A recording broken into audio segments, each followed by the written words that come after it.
Hello guys, welcome back our channel बायोपुर। Guys, आज हम लोग बिहार पैरामेडिकल 2017 में जितने भी बायोलॉजी के क्वेश्चंस पूछे गए थे उन सबको आज हम लोग देखने वाले हैं। गाइस, अगर आप अच्छा मार्क्स लाना चाहते हैं, अगर आप अच्छा रैंक लाना चाहते हैं, तो आपको कहीं ना कहीं प्रीवियस ईयर पे पूरा फोकस करना पड़ेगा। यानी कि प्रीवियस ईयर में जितने भी क्वेश्चन किए गए हैं, चाहे वो किसी भी सब्जेक्ट को हो, ठीक ना, उस पर आपको पूरा पकड़ बनाना पड़ेगा। और आप हमारे साथ डेली 8:30 बजे जुड़ते हैं, तो आपका प्रीवियस ईयर इतना स्ट्रांग हो जाएगा ना कि पूरे दावे के साथ कह सकते हैं कि आपका प्रीवियस ईयर से एक भी क्वेश्चन नहीं छूटेगा, ठीक ना। तो चलिए गाइस, समय को बिना लॉस करते हुए आज के सेशन को शुरू करते हैं। अगर सेशन को शुरू करने से पहले आपको बता दें, अगर आप हमारे चैनल को नहीं सब्सक्राइब किए तो प्लीज़ हमारे चैनल से जुड़ जाइए, यानी हमारे चैनल को सब्सक्राइब कर डेली हमारे साथ 8:30 बजे जुड़िए और तैयारी में एकदम जी जान लगा दीजिए, ठीक ना, क्योंकि अब टाइम आपके पास बिल्कुल भी नहीं है। तो चलिए आज के फर्स्ट क्वेश्चन को देखेंगे। आज का फर्स्ट क्वेश्चन क्या बोल रहा है, प्रकाश संश्लेषण के लिए कौन सी गैस आवश्यक है। यानी कि प्रकाश संश्लेषण में कौन सी गैस आवश्यक होती है। तो सबसे पहले जानेंगे कि प्रकाश संश्लेषण में कौन कौन से गैस या फिर कौन कौन से खनिज वगैरह किस किस का जरूरत पड़ता है। तो देखिए, प्रकाश संश्लेषण की क्रिया में सूर्य का प्रकाश, उसके बाद से CO2 यानी कार्बन डाइऑक्साइड गैस, और जड़ से वो लेता है, क्या क्या लेता है, जड़ से खनिज लवण लेता है और जल लेता है, ठीक ना। इन सबको मिला के प्रकाश संश्लेषण की क्रिया होती है। तो देखिए, ऑक्सीजन तो होता नहीं, क्योंकि ऑक्सीजन कब होता है, ठीक ना। ऑक्सीजन जब प्रकाश संश्लेषण की क्रिया होने लगती है तो उसके कुछ देर बाद से ऑक्सीजन रिलीज करता है, ठीक ना। वो अपने पास रखता नहीं है, वो प्रकाश संश्लेषण की क्रिया में ऑक्सीजन वो वातावरण में रिलीज करता है, जिससे हम लोग अपने श्वसन में उपयोग करते हैं, ठीक ना। और कार्बन मोनोऑक्साइड तो होगा नहीं, नाइट्रोजन में नहीं होगा। इसका सही आंसर क्या हो जाएगा, ऑप्शन डी इज करेक्ट, यानी कि कार्बन डाइऑक्साइड गैस, ठीक ना। CO2 एक ऐसा गैस है जो कि प्रकाश संश्लेषण में इसका काम पड़ता है। चलिए बढ़ते हैं आज के अगले क्वेश्चन की तरफ। आज का अगला क्वेश्चन क्या बोल रहा है, एक दुर्घटनाग्रस्त व्यक्ति को रक्तदान की आवश्यकता है, उसके रक्त समूह का ज्ञान नहीं है, उसे इस समूह के रक्त को दिया जा सकता है। देखिए, इसके कहने का मतलब है ना कि किसी व्यक्ति का एक्सीडेंट हो जाता है, ठीक ना, और उसको उसको ब्लड का मतलब काम पड़ जाए, और ब्लड उसके उसके बॉडी में कम होगा ब्लड, और उसको ब्लड देना है, और उसके ब्लड ग्रुप का मतलब हमको मालूम नहीं है कि क्या है उसका ब्लड ग्रुप, ठीक ना। तो हम उसको किस ग्रुप के ब्लड को दे सकते हैं। तो जाहिर सी बात है, वैसे ग्रुप को हम ढूंढेंगे जो कि किसी भी ग्रुप को अपना रक्त दे सकता है। तो सर्व डोनर कौन होता है, देखिए यहाँ पे थोड़ा सा मिस्टेक हो गया है, ठीक ना, यहाँ पे ओ होगा, ठीक ना। तो सर्व डोनर कौन होता है जी, वही होता है, ठीक ना। यानी कि इसका सही आंसर क्या हो जाएगा, ऑप्शन सी इज करेक्ट। यानी कि जिस भी व्यक्ति का ब्लड ग्रुप ओ हो, तो वो किसी भी व्यक्ति को दे सकता है, चाहे वो ए वाले को दे दे, बी वाले को दे दे, या फिर AB वाले को दे दे, किसी को भी वो दे सकता है। अगर आपका भी ब्लड ग्रुप ओ हो तो आप किसी भी व्यक्ति को अपना ब्लड दे सकते हैं। और हाँ, अगर आपका AB है, अगर आपका ब्लड ग्रुप AB है, तो आप किसी से भी अपना ब्लड ले सकते हैं। यानी कि अगर आपका AB होगा तो आप किसी से भी ले सकते हैं, अगर O होगा तो आप किसी को भी दे सकते हैं, ठीक ना। तो चलिए बढ़ते हैं आज के अगले क्वेश्चन की तरफ। आज का अगला क्वेश्चन क्या बोल रहा है, वह कौन सी सबसे सामान्य खरपतवार है जो लगभग हर फसल के साथ उग जाती है। यानी कि वो कैसा कौन सा ऐसा खरपतवार है जो कि मान लीजिए आप कोई भी फसल उगाते हैं किसी भी सीजन में, तो उसके साथ वो हमेशा उग ही जाता है। आप अक्सर देखे भी होंगे अपने आसपास में। ऑप्शन ए में दिया है चौलाई, बी में जवी, और सी में हिरनकुशी, और डी में बथुआ। इसका सही आंसर क्या हो जाएगा, ऑप्शन ए इज करेक्ट, यानी कि चौलाई। चौलाई एक ऐसा खरपतवार होता है जो कि हर एक फसल के साथ कहीं ना कहीं उग ही जाता है। चलिए बढ़ते हैं आज के अगले क्वेश्चन की तरफ। आज का अगला क्वेश्चन बोल रहा है, किसी की प्रतिदिन की जल की आवश्यकता न्यूनतम है। यानी कि कौन सा ऐसा इसमें जीव है जो कि पर डे जल की, उसकी जो जल की क्या बोलते हैं, जो आवश्यकता है वो न्यूनतम यानी कम है। ऑप्शन ए में दिया सुअर, बी में मुर्गी, सी में गाय, और डी में ऊँट। इसका सही आंसर हो जाएगा ऑप्शन डी इज करेक्ट, यानी ऊँट, ठीक ना। ऊँट एक ऐसा जीव है जो कि आराम से 15-20 दिन तक बिना पानी पिए रह सकता है, ठीक ना। क्योंकि वो करता क्या है पता है, मान लीजिए जो ऊँट होता है ना, देखिएगा उसके ऊपर एक ऐसे बना रहता है टिंडल की तरह, ये इसी में जल को इकट्ठा करके रखता है, और जब भी उसको जल की आवश्यकता पड़ती है वो इसी से अपना अपना क्रिया कर लेता है जल वाला, ठीक ना। तो इसीलिए इसका सही आंसर क्या हो जाएगा, ऑप्शन डी इज करेक्ट। चलिए बढ़ते हैं आज के अगले क्वेश्चन की तरफ। आज का अगला क्वेश्चन बोल रहा है, रिंडरपेस्ट रिंडरपेस्ट का कारण है, यानी जो रिंडरपेस्ट होता है इसका कारण क्या है। ऑप्शन ए में जीवाणु, बी में विषाणु, सी में कवक, और डी में कीड़े। इसका सही आंसर क्या हो जाएगा, रिंडरपेस्ट का कारण कौन सा है, तो इसका सही आंसर होगा ऑप्शन बी इज करेक्ट, यानी कि विषाणु रिंडरपेस्ट का कारण है। चलिए बढ़ते हैं आज के अगले क्वेश्चन की तरफ। आज का अगला क्वेश्चन क्या बोल रहा है, कौन एक तत्व के कमी के कारण होता है, यानी कि इसमें से कौन सा ऐसा रोग है जो कि एक तत्व की कमी के कारण होता है। ऑप्शन ए में दिया है मरासमस, बी में बेरी, सी में पैलाग्रा और डी में घेंघा यानी गोइटर। तो देखिए जो घेंघा होता है ना, ये आयोडीन के कमी के कारण होता है। किसकी कमी के कारण होता है? आयोडीन। और आयोडीन एक तत्व है। क्वेश्चन में पूछ ही रहा है कौन एक तत्व के कमी के कारण होता है, तो इसका सही आंसर क्या हो जाएगा? Option D is correct. यानी घेंघा रोग जो होता है ना, ये आयोडीन की कमी के कारण होता है, यानी कि यह एक तत्व की कमी के कारण होता है। चलिए बढ़ते हैं आज के अगले क्वेश्चन की तरफ।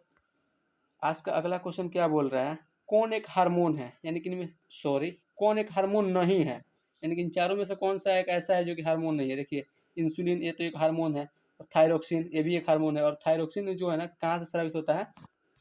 थायरोक्सिन हार्मोन ये थायराइड ग्रंथि द्वारा स्रावित होता है, ठीक ना। थायराइड ग्रंथि द्वारा ये स्रावित होता है थायरोक्सिन। और देखिए एड्रेनिन, ये भी एक एड्रेनिन जो है ना, ये भी एक हार्मोन है। बट जो कोलेस्ट्रॉल होता है ना, ये हार्मोन नहीं होता है, ठीक ना। कोलेस्ट्रॉल किसी प्रकार का हार्मोन नहीं होता है। और क्वेश्चन में पूछ ही रहा है कि इसमें कौन हार्मोन नहीं है। और देखिए जो थायराइड बताया ना, थायराइड यह एक ग्रंथि है, और जो थायरोक्सिन है यह एक हार्मोन है। ये क्वेश्चन पूछ लिया है प्रीवियस ईयर में, इसलिए आपको बता दिए कि थायराइड ग्रंथि द्वारा थायरोक्सिन हार्मोन स्रावित होता है। इसका सही आंसर क्या हो जाएगा जी? Option D is correct. चलिए बढ़ते हैं आज के अगले क्वेश्चन की तरफ। आज का अगला क्वेश्चन बोल रहा है कौन अग्नाशय द्वारा स्रावित होता है और वसा का जल अवघटन करता है। देखिए अगर आप ग्रंथि और क्या बोलते हैं, ग्रंथि से अगर आप ग्रंथि को आप कंप्लीट कर देते हैं तो आपका 5 मार्क्स एकदम कंफर्म है। ग्रंथि है, हार्मोन है, यानी कि किस ग्रंथि से कौन सा हार्मोन स्रावित होता है। इंपॉर्टेंट कुछ 5 ही होते हैं, 5-6 होते हैं। अगर आप उन सबको अच्छे से पढ़ लेते हैं ना, तो आपका 5 मार्क्स एकदम कंफर्म है, क्योंकि बायोलॉजी में हार्मोन से क्वेश्चन रहेगा ही रहेगा, ठीक ना। देखिए यहाँ पे क्या बोल रहे हैं, कौन अग्नाशय द्वारा स्रावित होता है और वसा का भी जल अवघटन करता है। यानी कि कौन सा ऐसा हार्मोन है जो कि अग्नाशय द्वारा स्रावित होता है। ऑप्शन ए में पेप्सिन, बी में एमाइलेज, सी में लाइपेज और डी में पीत। इसका सही आंसर क्या हो जाएगा?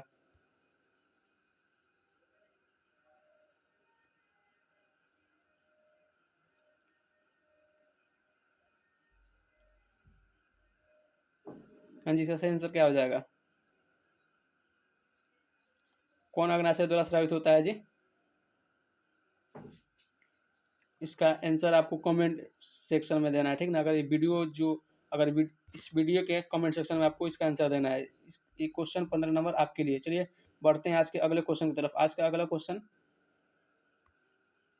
बोल रहा है निम्न में से कौन सी एक ग्रंथि जठर ग्रंथि नहीं है, यानी कि इनमें से कौन सी ऐसी ग्रंथि है जो कि जठर ग्रंथि नहीं है। ऑप्शन ए में दिया है कार्डियक ग्रंथि, बी में दिया है पाइलोरी ग्रंथि, सी में फांडवी ग्रंथि और डी में लार ग्रंथि, ठीक ना। इसका सही आंसर क्या हो जाएगा? ऑप्शन डी इज करेक्ट, लार ग्रंथि, ठीक ना। लार ग्रंथि एक जठर ग्रंथि नहीं है, बाकी के तीनों जठर ग्रंथि है, ठीक ना। चलिए बढ़ते हैं आज के अगले क्वेश्चन की तरफ। आज का अगला क्वेश्चन बोल रहा है रंध्रों में द्वार कोशिकाओं की संख्या पाई जाती है, ठीक ना।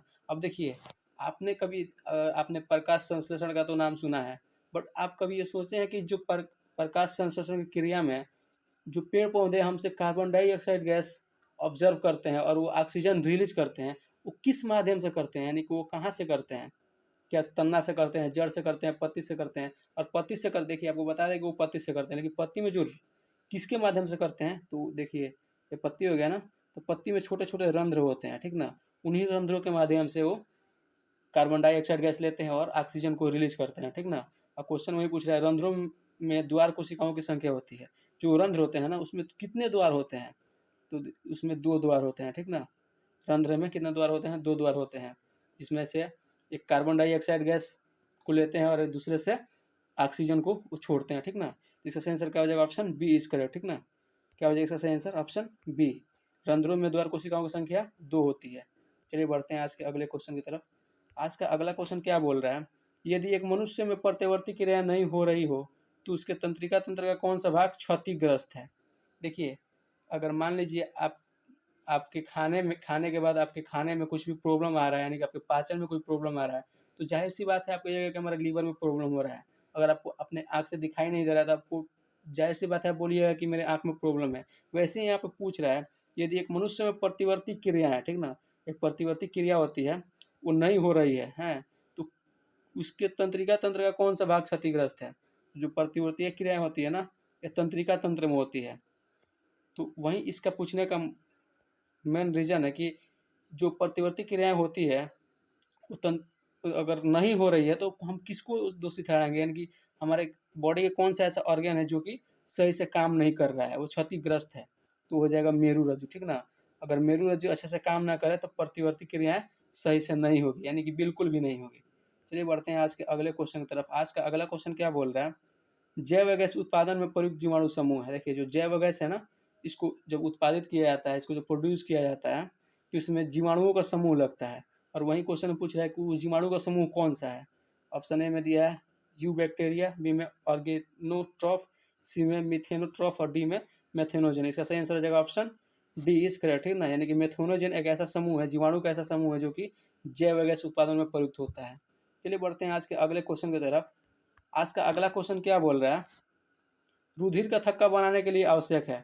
अब देखिए, अगर मान लीजिए हमारे बॉडी में कहीं भी कट फट जाता है ऐसे, तो कुछ देर तक ब्लीडिंग होता है, उसके बाद से वहाँ पे देखिएगा ब्लड का थक्का जम जाता है, ठीक ना। ऐसे ब्लड का थक्का जम जाता है, तो वो थक्का किसके कारण जमता है?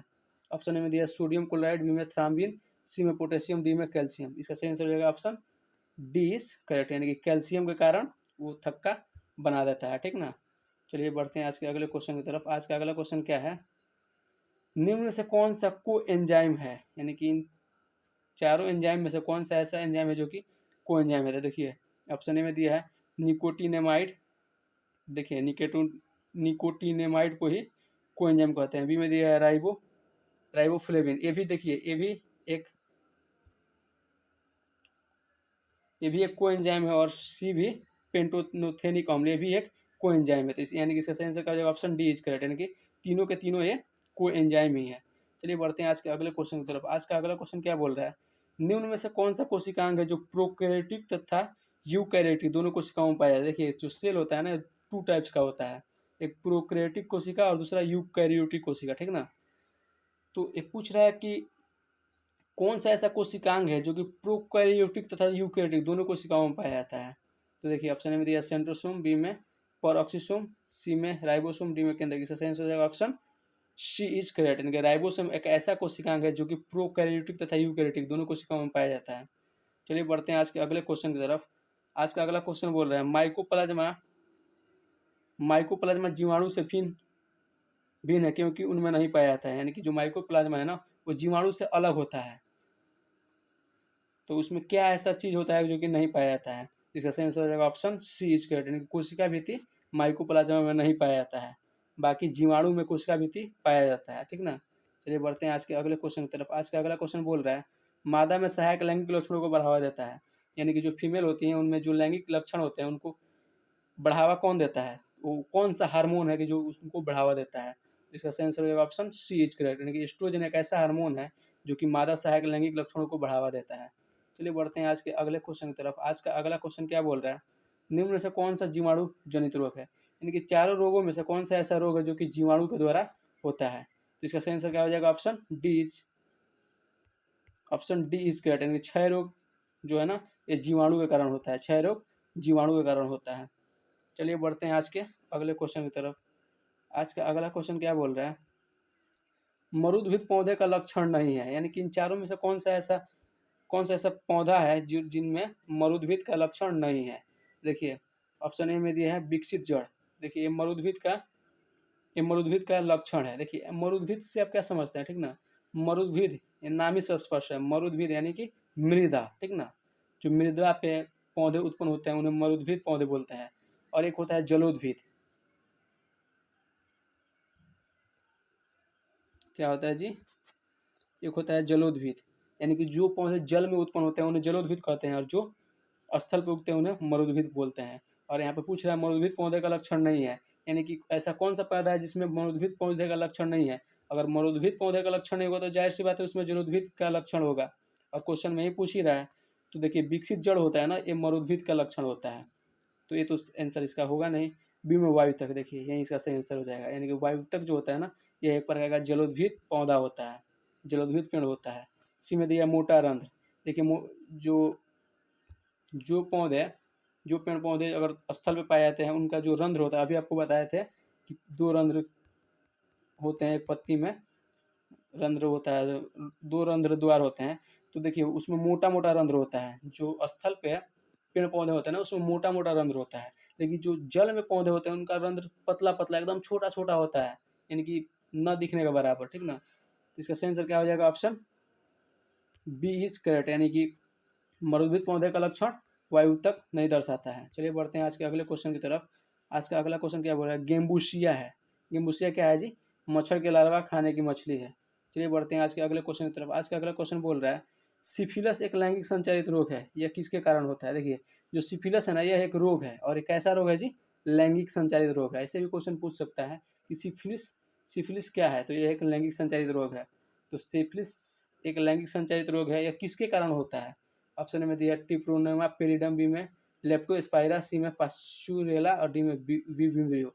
इसका सही आंसर होगा ऑप्शन ए इज करेक्ट, यानी कि ट्रिपोनेमा पेरिडम, ठीक ना, यानी कि ट्रिपोनेमा पेरिडम के कारण सिफिलिस रोग होता है। चलिए बढ़ते हैं आज के अगले क्वेश्चन की तरफ। आज का अगला क्वेश्चन क्या बोल रहा है, रेड डाटा पुस्तक है, यानी कि जो रेड डाटा पुस्तक है इसमें क्या लिखा गया है।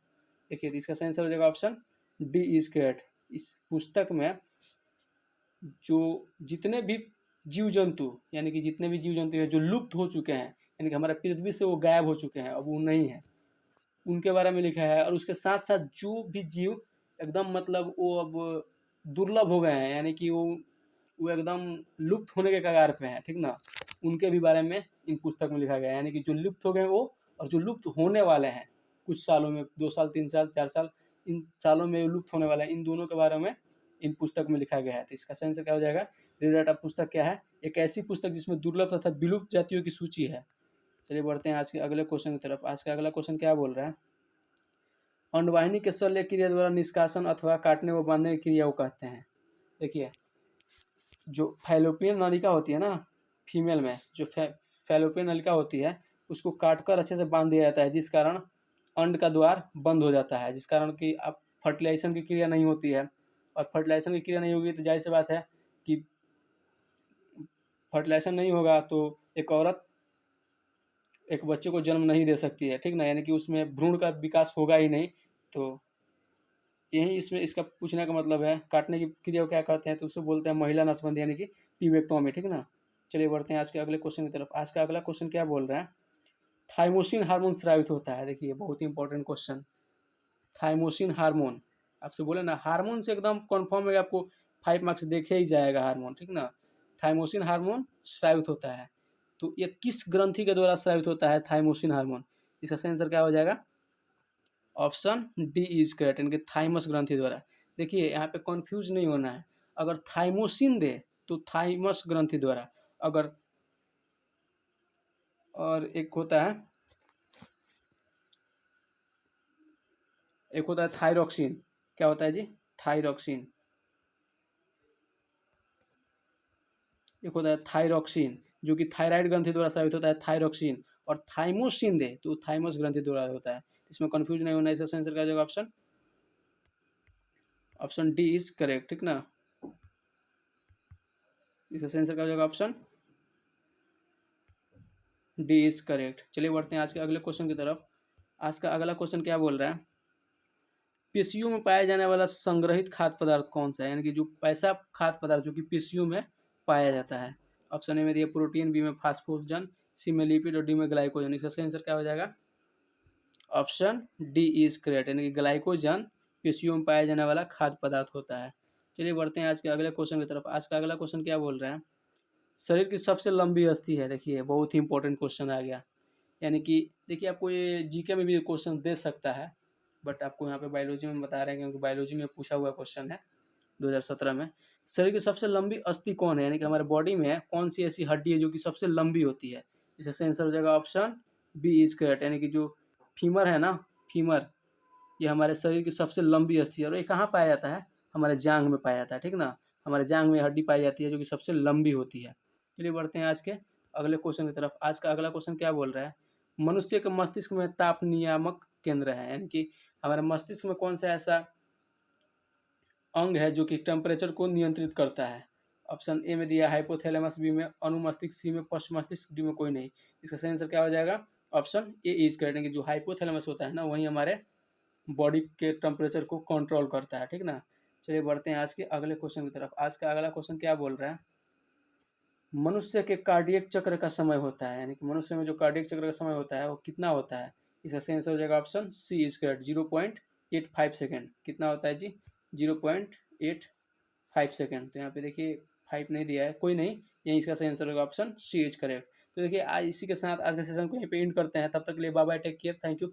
अगर आप इसका पीडीएफ लेना चाहते हैं तो आप हमारे टेलीग्राम चैनल से जुड़ जाइए। वहाँ पे जाकर आपको सर्च करना है टेलीग्राम पे बायोपुर, ठीक ना। क्या कीजिएगा सर्च, एक मिनट, आपको सर्च करना है बायोपुर, और वहाँ पे आपको लगभग 150+ स्टूडेंट आपको दिखेंगे। वहाँ पे आपको ज्वाइन हो जाना है और वहाँ से आपको पूरा पीडीएफ नोट्स वगैरह पूरा एकदम हम आपको फ्री में मिलेगा, ठीक ना।